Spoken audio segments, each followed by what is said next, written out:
दिल्ली में आज सुबह एक बड़ा प्रशासनिक अभियान देखने को मिला। जी हाँ, जब यमुना बाजार इलाके में प्रशासन का बुलडोजर गरजा और देखते ही देखते 300 से ज्यादा घरों को जमींदोज करने की कार्यवाही शुरू कर दी गई। भारी पुलिस बल और अर्धसैनिक बलों की मौजूदगी में चला गया ये बुलडोजर अभियान ने इलाके में हड़कंप मचा दिया। सुबह होते ही बुलडोजर मौके पर पहुंच गए और प्रशासन ने अपने पहले से देखिए तय कार्यक्रम के तहत अवैध निर्माणों को हटाने की कार्यवाही शुरू कर दी। ये कार्यवाही पूरी तरह से घटना के पास स्थित यमुना बाजार क्षेत्र में की गई है, जहां वर्षों से बड़ी संख्या में लोग रह रहे थे।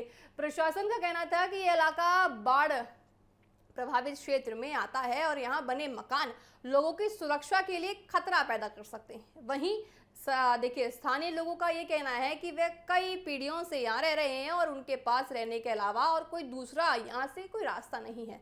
कार्यवाही के दौरान पूरे इलाके को पुलिस अपनी छावनी में तब्दील हुई नजर आई। यमुना बाजार की ओर आने वाले लगभग सभी रास्तों को बैरिकेटिंग कर बंद कर दिया गया है। बड़ी संख्या में पुलिसकर्मी और अर्धसैनिक बल के जवान मौके पर तैनात किए गए हैं ताकि किसी प्रकार का विरोध या कानून व्यवस्था की समस्या पैदा ना हो सके। प्रशासन ने पहले ही ये स्पष्ट कर दिया था कि कार्रवाई हर हाल में होगी, इसलिए सुरक्षा व्यवस्था को लेकर किसी तरह की ढिलाई नहीं बरती गई है। जानकारी के मुताबिक दिल्ली विकास प्राधिकरण यानी डीडीए ने इस इलाके को खाली करने के लिए पहले ही नोटिस जारी कर दिया था। 2 जून को सुप्रीम कोर्ट के आदेश के आधार पर निवासियों को 23 जून तक मकान खाली करने के निर्देश भी दे दिए गए थे। इसी के बाद 24 जून से कार्यवाही शुरू करने की सार्वजनिक सूचना भी जारी कर दी गई थी। इसी के साथ ही देखिए इससे पहले 13 मई को आपदा प्रबंधन अधिनियम के तहत भी इलाके को खाली करने का नोटिस जारी कर दिया था।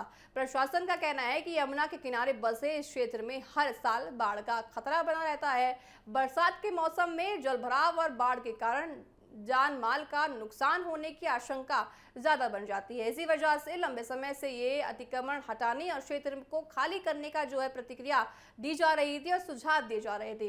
अधिकारियों के मुताबिक लोगों को कई बार नोटिस दिए गए हैं और वैधानिक देखिए प्रक्रिया पूरी करने के बाद ये कार्रवाई की गई है। यानी कि पहले सुप्रीम कोर्ट की तरफ से नोटिस दिया गया है, उनको नोटिस उनका घर खाली करने के लिए समय भी दिया गया, लेकिन उसके बावजूद उन्होंने घर खाली नहीं किया।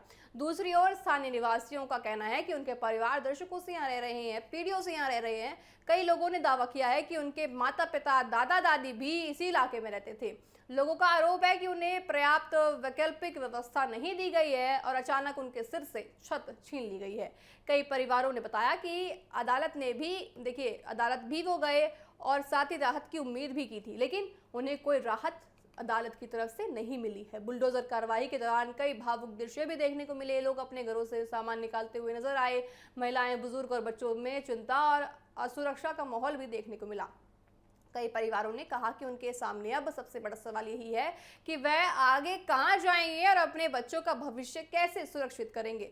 प्रशासन की ओर से करीब 5 बुलडोजर मशीनों को कार्यवाही में लगाया गया है। अधिकारियों ने पहले से ही उन मकानों की पहचान कर ली थी जिन्हें हटाया गया था। बताया जा रहा है कि लगभग 310 मकान इस कार्यवाही की जद में है। जैसे जैसे बुलडोजर आगे बढ़ेगा, कई घर मलबे में तब्दील होते नजर आएंगे। मामला केवल अतिक्रमण हटाने की कार्यवाही तक सीमित नहीं है दर्शकों, बल्कि शहरी विकास, पर्यावरण संरक्षण और मानवीय पहलुओं के बीच संतुलन का भी बड़ा सवाल खड़ा करता है। एक तरफ प्रशासन और अदालतों का कहना है कि यमुना के बाढ़ क्षेत्र को अतिक्रमण मुक्त रखना जरूरी है, वहीं दूसरी तरफ वर्षों से रह रहे लोगों के पूरी तरह से देखिए वैकल्पिक व्यवस्था मांग की जो उठ रही है कि हमारा घर तबाह हो जाएगा, हम आखिर जाएंगे तो जाएंगे कहां। विशेषज्ञों का मानना है कि दिल्ली में यमुना के किनारे बसे कई इलाकों में इस तरह की स्थिति समय समय पर सामने आती है। बढ़ती आबादी और सीमित संसाधनों के कारण बड़ी संख्या में लोग नदी किनारे और सरकारी जमीनों पर बसे जाते हैं।